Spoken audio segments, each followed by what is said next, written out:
Ինչպես Հիսուսն ասեց, կճանաչեք ճշմարտությունը, եւ այդ ճշմարտությունը ձեզ կբժշկի։ Եվ շատ հետաքրքիր օրինակով Տերը խոսեց իմ հետ։ Ասեց որդիս, ես քեզ այնքան շատ եմ սիրում։ Դու չես պատկերացնում քեզ ինչքան շատ եմ սիրում։ Եթե Տերն ասում է այս ջուրը մի խմի, ես Տիրոջն ասում եմ ամեն բան արգելել ես։ Հիմա Տերը բացատրում է, եթե ես քեզ ասում եմ այս ջուրը մի խմի, ուրեմն այս ջուրը խմելու ջուր չի։ Որ խմելու չի։ Ճիշտ է, դու ծառավ ես։ Ծառավի օրենքը, կյանքի ծառավի օրենքը քեզ տանջում է,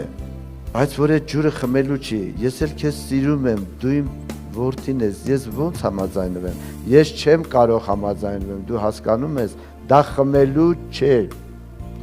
Ինչպես Տերը Սամարացի կնոջը ասեց, ինչքան որ այդ ջրից խմես, նորից կծառավես, բայց ով որ խմի այն ջրից, որ ես եմ տալու, հավիտյան չի ծառավի։ Եվ այս ճշմարտությունները, նման ճշմարտությունները ինձ տեսանելի դառավ, բացվեց իմ հոգու աչքերը եւ այդ ճշմարտությունները մեր մեջ չէ բնակվում։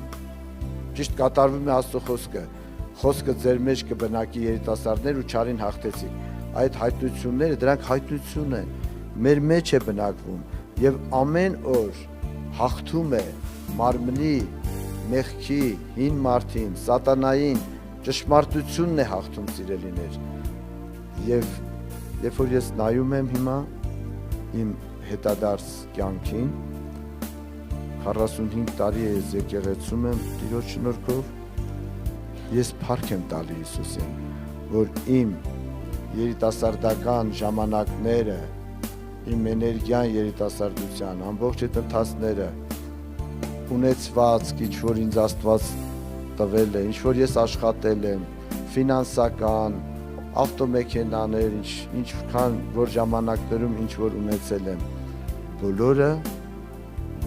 մաշվել են ոչ թե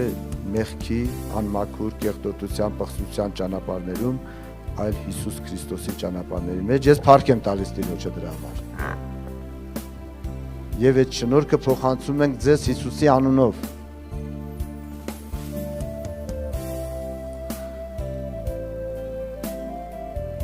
Սա շատ կարևոր է սիրելի։